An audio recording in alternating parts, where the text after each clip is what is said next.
Welcome to Midwest Outdoors. I'm Paul Wilging with Phowler Boat Company. Last fall I had the opportunity to travel to Canada with a bunch of my close friends to hunt. So, hey, when a chance to hit the field comes along, we go. So we loaded up the Bigfoot goose trailer, headed north of the border and started scouting fields.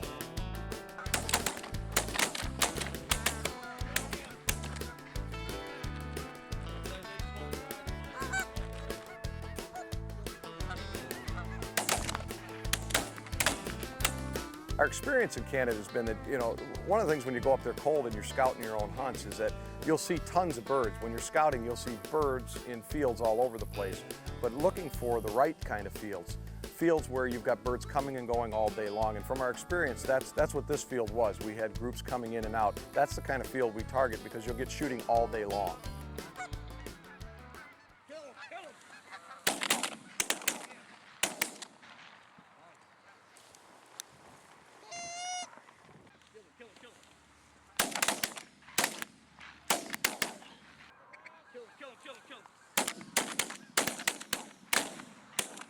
You don't need to overpower it when it comes to your shot shell and your choke selection. A lot of our shots are 15, 20 yards, and in my experience, an improved cylinder or an improved modified cylinder, maybe a modified cylinder if you like taking a little bit taller shot, will more than suffice to bring big geese down over decoys.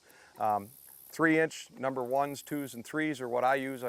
They pattern out real good at close range. Myself, I shoot Kent fast steel, have for years. I like it. It's got good knockdown power. And it's extremely clean shooting, which is important. In Canada, limits are much more liberal, 5 to 8 geese a day depending on what region, and up to 10 ducks a day depending on what region. So you can cycle through a lot of shells in a day of hunting in Canada. Good, clean, burning shell is really important and high on my checklist.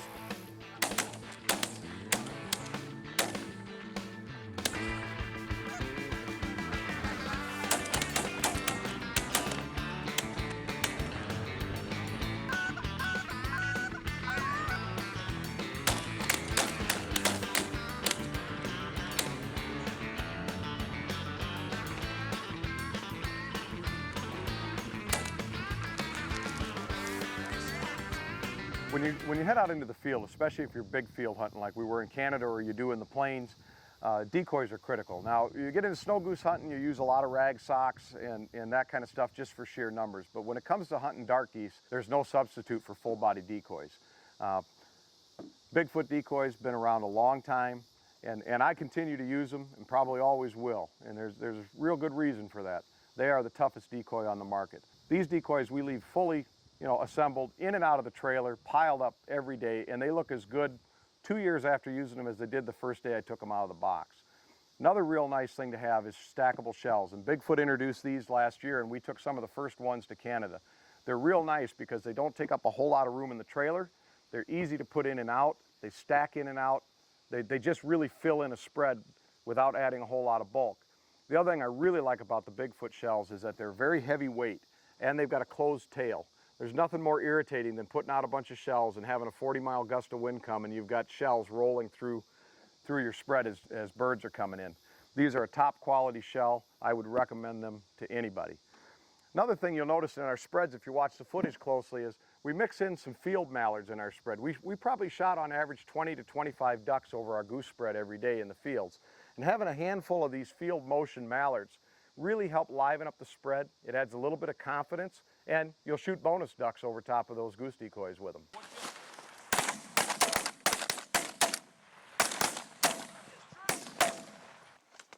Right there, Deke. Good boy, Deke. My first banded duck in 6 years. A little bit of jewelry. Mike, up here in Canada, we're hunting these great big wide open hay fields. And even though the field we hunted today and the field we hunted yesterday are just a couple miles apart, concealment can be a whole different ballgame from one day to the next, can't it? That's right. Yesterday, we hunted the same type of field we're hunting in today. And when we got to the field yesterday, they had this bright yellow straw. We blinded up, birds come in perfect, landed in the decoys. Today, get here thinking we're gonna save a little time, having the blinds brushed, bright yellow, bleached out.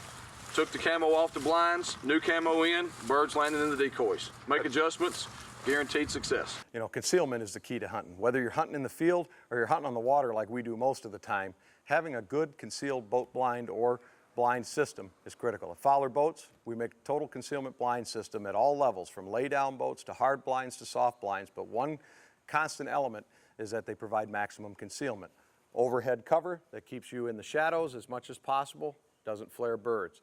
The ability to grass that boat or put natural vegetation on it, paint schemes that match your surrounding, grass webbing that allow you to attach raffita grass or grass mats to it. Again, you need to match your camo on your boat blinds to your surroundings. Effective concealment is critical, and there's no substitute for a really good blind to create that concealment.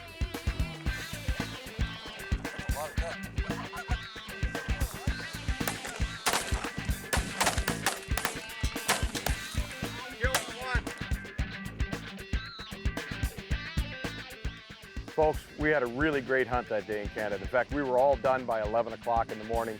All of our guys had their 5 dark geese. We had our bonus ducks. That's what a really well thought out plan, proper scouting, and teamwork will accomplish. You know, we had steady birds all day, wonderful opportunities. You know, there's nothing like a well-organized hunt with a group of close friends. The camaraderie and fellowship is second to none. If you get a chance to go on a trip like this, I'd encourage you to take it because it's an experience you will never forget. Hey folks, if you enjoyed our hunt, check us out on the web, FowlerBoatCompany.com. I'm Paul Wilging with Phowler Boats. Midwest Outdoors will be right back.